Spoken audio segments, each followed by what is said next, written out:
Tu peux juste nous expliquer ce qui vient de se passer avec ton pantalon? Mon pantalon, c'est-à-dire. Ah, bah là, j'ai juste fait un petit footing et puis c'est parti un peu en live, hein. On va remettre le contexte. On sort d'un shooting photo de Wolverine. Alors, je te rassure, les photos sortiront avant cette interview. Mm. Là, c'était voilà, pour conclure la journée. Il fait beau, on en profite. Et il fait chaud. Et il fait très chaud. Chaud. Il fait très chaud. C'est pas vrai du Très tout. chaud. Il a froid, il a les poils hérissés, la chair de poule. En plus, t'as bossé pour ça. Oui, oui, j'ai bossé. Bah, j'aime bien faire des cosplays où il y a un peu de challenge. Comme je suis quelqu'un qui fait pas beaucoup de manutes, je me dis, bon, je vais plus taper sur l'entraînement physique. Pour Captain, j'ai poussé un peu. Là, pour Wolverine, j'ai plus essayé à chercher à sécher. Donc, en nutrition, en travail, ça m'a demandé beaucoup de travail, quoi. On est parti pour l'interview? Oui. Eh bien, bonjour Tom. Eh ben, bonjour. Ça fait juste 4 heures qu'on est en shooting photo. Totalement. On va pouvoir commencer tout simplement par te présenter, s'il te plaît. Alors, je m'appelle Tom, j'ai 28 ans. De base, je suis ambulancier. Je fais du cosplay depuis 6 ans maintenant, à peu près. C'est totalement ma prochaine question. Depuis combien de temps pratiques-tu le cosplay? Donc depuis, 6 ans. ça fait 6 ans que tu fais du cosplay. Pourquoi avoir commencé le cosplay? Alors, c'est parti d'un challenge à la base. Je suis allé à une convention, je savais pas du tout à quoi ça ressemblait. Et j'avais vu un Captain America sur scène et je me suis dit, tiens, challenge, peut-être par rapport à une convention. Je vais faire un cosplay de Captain America. Donc, c'est parti là-dessus. J'ai fait Captain America pour la prochaine convention. Puis au vu de la réaction des gens, je me suis piqué au jeu et puis après j'ai enchaîné un cosplay, un deuxième cosplay, un troisième, un quatrième, deuxième, troisième convention. Et puis depuis, bah, je continue et puis je kiffe l'instant comme je dis à chaque fois. Et tu parles de Captain America, est-ce que c'était ton personnage préféré ou c'est juste parce que tu as trouvé le cosplay à ce moment-là très cool et tu t'es dit waouh, j'aimerais trop l'incarner? Est-ce que tu ressembles un petit peu à Captain America aussi? Est-ce que ça a joué dans ta décision ou est-ce que c'était vraiment un personnage que tu adorais et que tu voulais absolument faire? Alors, oui, il y a plusieurs choses qui rentrent en jeu. Ouais, c'est un personnage que j'apprécie beaucoup, mais que ouais, quand j'ai regardé, comme j'avais dit, j'essaie d'atteindre des cosplays où je peux essayer d'aller chercher de taper la ressemblance au maximum. Donc, vu que voilà, je ressemble à peu près vite fait à Captain America, bah du coup, bah je vais essayer de chercher la ressemblance au maximum. C'est-à-dire, je me suis teint en blond. C'était à l'époque d'Infinity War, je me suis laissé pousser la barbe, j'ai pris du poids, je me suis entraîné, j'ai acheté le costume. Enfin, pour vraiment taper la ressemblance au maximum, quoi. Ouais, c'est intéressant ce que tu dis parce que du coup, de ce que tu expliques, le cosplay, c'est pas uniquement le costume. C'est un tout, c'est une transformation physique. Tu n'es pas blond, visiblement, en vrai. Non, je suis brun. Cosplay, il y a cos pour costume et play pour jouer. Donc du coup, je mise beaucoup plus sur la deuxième partie, vu que la première partie, comme je dis, je suis pas quelqu'un qui est très doué avec mes mains pour faire des costumes. Donc je mise tous mes efforts sur la partie play pour essayer de ressembler au maximum au personnage, quoi. Que représente le cosplay pour toi? De base, c'était parti pour juste un délire, puis après, ça s'est transformé en une passion, puis après, ça s'est transformé en loisir principal, et ça a permis de faire beaucoup de rencontres, de découvrir différentes régions. Avec le cosplay, ça m'a permis de m'ouvrir au monde, comme on dit, quoi. Sinon, je serais toujours chez moi, entre quatre murs, et à rien faire, quoi. C'était par choix ou par timidité, justement, d'être enfermé chez toi ou parce que peut-être t'avais pas d'intérêt à sortir? Les deux, timidité et pas d'intérêt à sortir, à visiter d'autres régions, en fait. Mais le cosplay m'a permis de visiter, de découvrir des personnes, des régions, des cultures, des personnes de différents milieux. Mm. Et puis voilà, encore une fois, c'est une expérience qui est kiffante et que je continue. Moi, je la considère comme une aventure. Pour moi, je la vois vraiment comme une aventure, le cosplay. C'est vrai que moi, quand j'ai les réseaux sociaux, c'est vraiment pour partager un peu cette aventure que je vis. Si tu devais donner une définition au mot cosplay, quelle serait-elle selon toi? Alors, on va faire une définition classique, une interprétation d'un personnage fictif ou réel. C'est du théâtre en fait, hein. En gros c'est du théâtre, hein. C'est ça qui nous fait la différence entre des cosplayers et des personnes qui mettent un costume de jour de fête ou un déguisement comme beaucoup nous appellent encore, un cosplay. Je dirais que c'est un peu plus sérieux sans l'être. On respecte un peu plus le costume de base et le personnage de base. On rend hommage au personnage en l'interprétant en fait. Tu parlais de tes inspirations, donc beaucoup de Captain America. On a compris que c'était visiblement ton personnage préféré. Est-ce que du coup, tu as d'autres inspirations que Captain America? J'ai switché en faisant du Homelander de la série The Boys, du Thor aussi, de la version Thor 4, la version aussi du personnage de Soldier Boy aussi, de la série aussi The Boys. Et là, maintenant, je teste aussi Wolverine. Ok, donc là c'est une première pour toi, Wolverine. Oui, c'est une première. Encore une fois, quand je fais un cosplay, c'est vraiment sur un coup de tête parce que ça me représente pour faire un challenge. Moi, à chaque fois, quand je fais un nouveau cosplay, c'est plus. Vraiment, je cherche vraiment le challenge. Comme là aussi, j'avais fait une Warlock des Gardiens de la Galaxie. Pour moi, là, c'était un challenge. Faire du make-up, du body paint, des lentilles. Là aussi, encore, parce que j'étais aussi torse nu parce que c'est la version fin du film. Vraiment chercher. C'est vraiment un challenge en fait. C'est un challenge à quoi. C'est des défis que je me lance.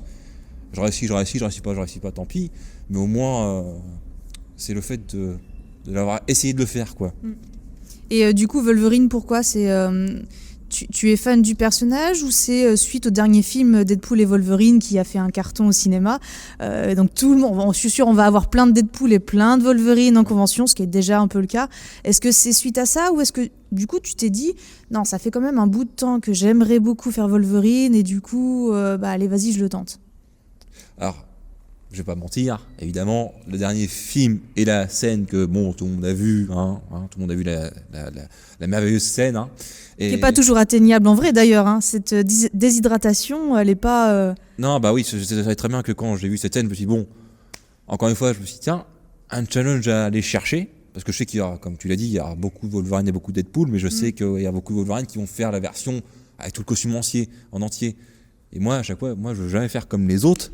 Je dis, bah non, je vais aller chercher dans le plus dur, c'est-à-dire la version torse nu, où il n'y a pas de triche. Et je sais que j'arriverai pas à l'atteindre parce que c'est impossible. Il y a là aussi de la triche derrière, c'est pas naturel. Il y a beaucoup de. Donc je sais très bien que j'arriverai pas, mais l'idée c'est encore une fois d'aller chercher au maximum la ressemblance. C'est un challenge, j'essaie vraiment de l'atteindre au maximum. Je sais que je l'aurai pas totalement, c'est impossible. J'ai fait un Wolverine, c'est un de mes tout premiers cosplays, c'était un cosplay placard. Je m'en souviens même pas. Parce que c'est que 2-3 photos qui traînent. Ok. Il n'y a que 2-3 photos qui traînent et quand tu vois, je crois que elle a déjà vu. Alors on parle des personnes qui sont derrière les caméras à l'heure actuelle, c'est Maïka et Sandrine, voilà, des 3D fondateurs. Qui ont vu et ça remonte à 5-6 ans, les débuts du cosplay. Donc c'était vraiment, encore une fois, c'était vraiment placard, un débardeur blanc, un jean. Et je crois que les griffes, à l'époque, vu que j'étais tellement novice, je n'arrivais pas à trouver des griffes de Wolverine sur internet. Alors je suis pas sûr que ça se faisait à l'époque, c'est grâce à l'impression 3D qu'il y en a plus maintenant. Je crois, ouais. Parce qu'à l'époque, je tapais costume de Wolverine sur internet, introuvable. J'ai dû aller à un jour de fête à 30 km de chez moi pour aller chercher des vieux griffes d'imitation de Wolverine où il y avait même un support en plastique qui faisait l'impression d'avoir une peau. Et c'était de la mousse en fait, des griffes en mousse quoi. C'est vraiment des vieux trucs. Ah ouais, des vieux trucs quoi. J'avais pris un cigare cubain sur Amazon. C'est comme ça qu'on débute. C'est comme ça qu'on débute, c'est ce que je dis à chaque fois. C'est que l'important, c'est pas le budget que vous mettez, c'est en fonction du cœur que vous y mettez.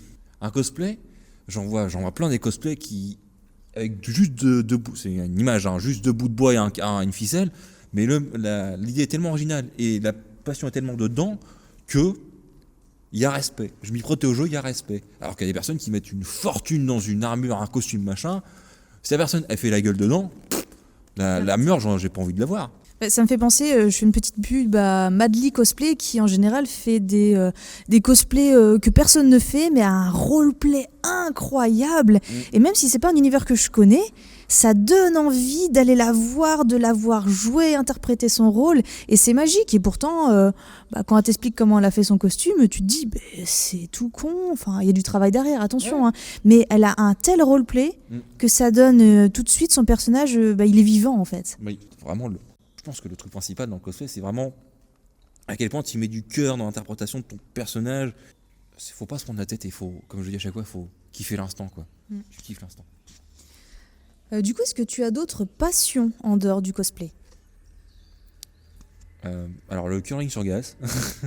Le quoi? Le curling sur glace. Le truc avec le balai là. Ouais, non, j'ai Ah bah je savais pas. Non mais je te découvre, c'est bien. T'as bien fait de faire cette interview. non, plus sérieusement, la musculation et puis la boxe. Je suis une famille de sportifs, donc franchement, je pouvais pas trop esquiver. Puis les jeux vidéo, les films, les comics, enfin. Ouais, tout ce qui est lié à la pop culture, La en pop fait, culture. tout ça, tout est lié finalement. Oui. Pour ça que quand j'ai découvert la première fois une convention geek, encore une fois, je suis quelqu'un qui sortait pas de chez moi, qui avait des loisirs que des personnes normales n'ont pas. Donc du coup, j'étais pas très sociable. Alors que quand j'ai fait une convention geek pour la première fois et que j'ai découvert que effectivement, j'étais pas tout seul, qu'il y a plein de gens où je pouvais débattre de sujets que je connaissais, que j'aimais bien, des personnes qui encore une fois différents milieux, qui ont des postes même très haut placés, donc et aussi les cosplayers, des personnes qui interprètent des personnages avec des costumes qui sont nickel chrome. Alors, j'ai vraiment découvert un monde qui me plaisait, différent, et qui me plaisait, qui me ressemblait, quoi. Chaque fois, je compare le cosplay comme à les personnes qui sont passionnées de voitures. Ouais, c'est ça. Ouais. Ah, tu mets des cosplays, ça va coûter cher, c'est un investissement. Pas plus que quelqu'un qui est passionné de bagnole. Qu'est-ce que la normalité? Après, on rentre dans la philo, mais là, on va un peu plus loin. C'est ta passion, voilà, tout est lié avec la pop culture, la musculation, puisqu'au final, c'est grâce à la musculation et au sport que tu arrives aujourd'hui à faire un Wolverine qui est, ma foi, pas dégueu. Je sais que par le passé, tu avais fait des photos de mannequinat. Est-ce que tu veux en parler? Alors oui, c'était il y a 1-2 ans, je voulais me lancer comme défi de faire mannequin aussi. Après, ça reste toujours dans le coin de ma tête. Mais après, il y a la vie personnelle qui prend le dessus, professionnelle, il y a le manque de temps, enfin. Mais ça reste une idée qui est dans le coin de ma tête, ouais, effectivement, mannequinat. Du coup, est-ce que tu as des projets à venir? Projet en termes de cosplay? Peu importe, oui, en général, j'ai une Ouais, interview voilà, sur le c'est cosplay, mais après, voilà, pourquoi pas, ça peut être lié. Regarde, on parlait de mannequinat, mais c'est quand même en lien, ça reste du shooting photo, hein, Ouais. que tu sois en cosplay ou en casual, voilà. En termes de projet cosplay, pour l'instant, en fait, encore une fois, moi, quand je fais des cosplays, c'est sur un coup de tête ou c'est vraiment un challenge. Pour l'instant, j'ai pas énormément de. Si, j'ai quelques idées qui traînent par-ci par-là. Il y a un personnage que je voudrais faire, c'est pour vraiment les plus puristes. Hein. C'est là, on sort vraiment de la rubrique Marvel, on va dans la côté jeux vidéo. Je voudrais faire Solid Snake de Metal Gear Solid 5. Barbu, cheveux longs, voilà. Ouais. Vu que j'ai grandi avec, je suis fan de cette licence. Ça serait pour moi, ce serait un cosplay de cœur en fait. Et ça me trotte dans la tête depuis très longtemps. Alors, faut le faire. Oui, c'est pour ça que le prochain, ça sera ça. Mais je veux d'abord rentabiliser entre guillemets Wolverine pour l'instant, Je comprends. vu que ça fait un petit bout de temps qu'il est un peu blagueur quand même. C'était pas prévu forcément dans les questions à poser, mais j'aime bien demander en général des petites anecdotes rigolotes vis-à-vis du cosplay. On a tous eu un moment un petit peu farfelu à vivre en tant que cosplayer. Moi, je me souviens d'un certain tournage pour une certaine web-série où tu t'es pris des coups d'oreiller, tu étais couché en caleçon. Moi, c'est l'anecdote en tout cas qui me viendrait à ta place, mais est-ce que tu as une autre anecdote un petit peu rigolote à nous raconter vis-à-vis de ça, du cosplay en général? Effectivement, vu que ça fait 6 ans que j'en fais, j'en ai eu plein à rallonge, mais la première, celui qui m'a en tête là rapidement, c'est l'année dernière, quand j'ai fait 80 ans du débarquement, en Captain America, que j'étais invité par une chanteuse que je remercie encore, qui m'a été faire juste l'intro, l'opening de son concert. Tu peux donner le nom, hein, tu sais. Je m'en souviens plus du prénom. Oh, super. Merci beaucoup, mais alors... Voilà, on mettra le lien. Elles sont mortes de rire derrière. Tu me l'enverras. Tu sais quoi, tu me l'enverras. Oui, je Et l'enverrai. tu t'excuses par avance, s'il te plaît, à la personne. Je m'excuse. Mais que je remercie encore, parce qu'elle m'avait vu 2 ans avant au Captain America, elle s'est dit, tiens, ça serait sympa d'avoir un Captain America qui fait l'intro pour un de ses concerts sur une Jeep, et j'accompagnais sur scène, avant qu'elle fasse son concert retransmis à la télé, filmé en direct, qui c'était 80 ans, donc il y avait TF1, il y avait tout ça. Donc, il y avait d'autres assez rigolotes comme ça, que le cosplay m'a permis de faire. C'est une belle opportunité, en fait, que tu as eue. Oui, franchement, oui. Cette semaine des 80 ans était exceptionnelle. Aussi, j'avais aussi une classe d'enfants. J'étais en train de faire des photos, pendant les 80 ans. Et il y avait une classe d'enfants qui était... quand ils ont eu Captain, bah là, ils avaient les étoiles plein les yeux. Hein. Donc j'ai fait une photo avec un enfant, puis le deuxième enfant, puis après toute la classe. Mais à un moment donné, il y a un enfant qui me tend un papier et il voulait un autographe. C'est mignon ça. Oui. Alors déjà que j'ai pas une écriture nickel, Je te confirme. écriture de gaucher, plus le gant du costume, plus la chaleur, plus... Donc j'ai fait tant bien que mal Captain America, donc j'en fais un, je suis content. Sauf qu'un deuxième qui veut aussi notre signature, donc je fais, puis un troisième, puis un quatrième, puis après c'est toute la classe. Donc à la fin, en fait, ça s'est transformé en juste, allez, cap, cap, cap, cap, cap, cap. Il y en a qui vont être jaloux parce qu'ils ont eu Captain America et mais moi j'ai eu Cap. Oui, mais alors, à un moment donné, la Captain était juste... Et l'encre ça coûte cher. Ouais, et on avait une vidéo où voilà, j'étais en train d'enchaîner. Et là, j'étais en train de percuter. Bah, je comprends mieux les célébrités qui signent dans les tapis rouges à la chaîne comme ça. Je comprenais un peu là, parce que quand on est de l'autre côté de la barrière, bizarrement, on comprend mieux. Pour terminer, est-ce que tu aurais un conseil à donner à un cosplayer qui débute? Le meilleur conseil que je pourrais lui donner, c'est de pas se prendre la tête. De pas se prendre la tête si c'est cher, pas cher, si les gens vont aimer, pas aimer, si ça va le faire, pas le faire. Tu vas faire un cosplay, tu le fais. L'important, c'est pour qui? C'est pour toi, pas pour les autres. Donc, la principale, encore une fois, c'est de kiffer l'instant et prendre du plaisir à ce que tu fais. C'est les deux choses à faire. Le regard des autres, t'es pas signé pour ça, hein, donc on s'en fout. Fais-toi plaisir à toi. Fais-toi plaisir, et puis amène qui pourra, comme on dit. Hein. C'est ça. Sur quels réseaux sociaux on peut te retrouver, Tom? Alors, sur Facebook, Instagram et TikTok, Captain Iron 76. Voilà. Super. Bah, merci beaucoup à toi. Bah de rien, c'est un plaisir. Et je sens que t'as froid, donc on va cutter. Ah oui, là... Je commence à avoir froid aussi. Merci beaucoup.